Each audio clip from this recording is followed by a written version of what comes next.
ప్రజాస్వామ్యాన్ని ఖూనీ చేయటమే ప్రజాపాలన.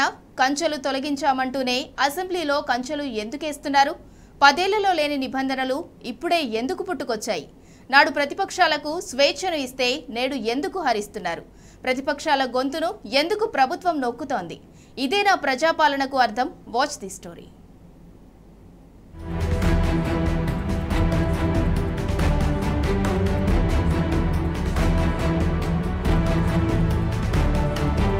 మోసం, కపట నాటకం కాంగ్రెస్ ఇజం.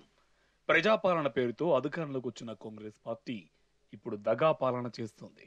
మోసపూరిత హామీలతో ప్రజలను వంచిన రేవంత్ సర్కార్ ఇప్పుడు సాక్షాత్తు అసెంబ్లీలోనే ప్రజాస్వామ్యాన్ని ఖూనీ చేసింది. ప్రగతి భవన్ ముందు కంచెలు తొలగించామని జబ్బలు చర్చుకునే హస్తం ప్రభుత్వం ఇప్పుడు అసెంబ్లీలో కంచెలు ఎందుకేస్తుందో ప్రజలకు సమాధానం చెప్పాలి. ప్రతిపక్షాలకు మాట్లాడే సమయం ఇస్తాం, వారు ఎంతసేపు మాట్లాడినా ఓపికగా వింటామంటూనే వారి గొంతు నొక్కే ప్రయత్నం చేస్తుంది రేవంత్ సర్కార్.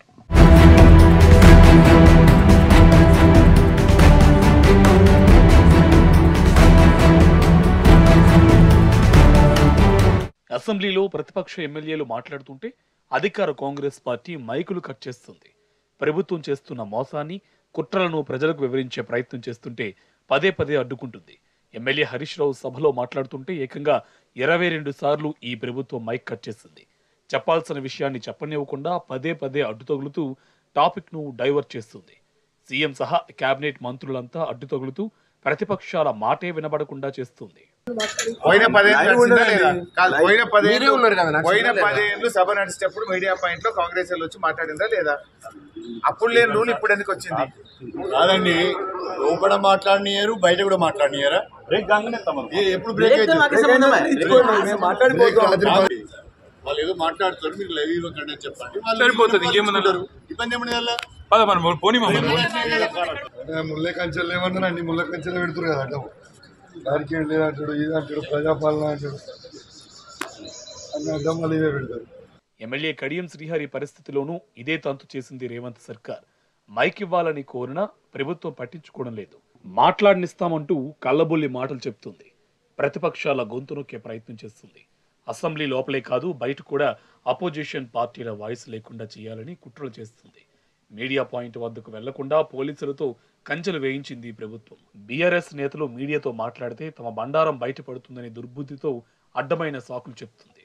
ఇదేమి రాజ్యం, ఇదేమి రాజ్యం, కంచెల రాజ్యం, పోలీసు రాజ్యం. ఇదేమి రాజ్యం, ఇదేమి రాజ్యం, కంచెల రాజ్యం, పోలీసు రాజ్యం. ఇదేమి రాజ్యం, ఇదేమి రాజ్యం, కంచెల రాజ్యం, పోలీసు రాజ్యం. జై తెలంగాణ, జై తెలంగాణ. ప్రతిపక్షాలను అణచివేసే విధంగా ఇవాళ వ్యవహారం జరుగుతూ ఉన్నది. ఇదంతా కూడా ముఖ్యమంత్రి గారి కనుసన్నల్లోనే జరుగుతూ ఉన్నది. సాంప్రదాయాలకు విరుద్ధంగా, నియమాలకు విరుద్ధంగా వ్యవహారం చేస్తూ ఉన్నారు. కేవలం శాసనసభలో ఉన్న మైకు అధికార పక్ష సభ్యులు మమ్మల్ని తిట్టడానికే వాడుతున్నట్టుగా అనిపిస్తూ ఉన్నది. అది తప్ప వేరే పని లేదు. కాబట్టి మాకు అవకాశం ఇవ్వండి, మా నిరసనను తెలియజేస్తాం అని చెప్పినా కూడా 15 నిమిషాలు స్పీకర్ గారికి రిక్వెస్ట్ చేసినా, ఎల్ఏ మినిస్టర్ గారికి రిక్వెస్ట్ చేసినా, ఎవరికి రిక్వెస్ట్ చేసినా కూడా ముఖ్యమంత్రి గారి నిర్ణయం ప్రకారం, వారి యొక్క ఆదేశాల ప్రకారం మాకు అక్కడ సభ లోపల మాకు అవకాశం ఇవ్వలేదు.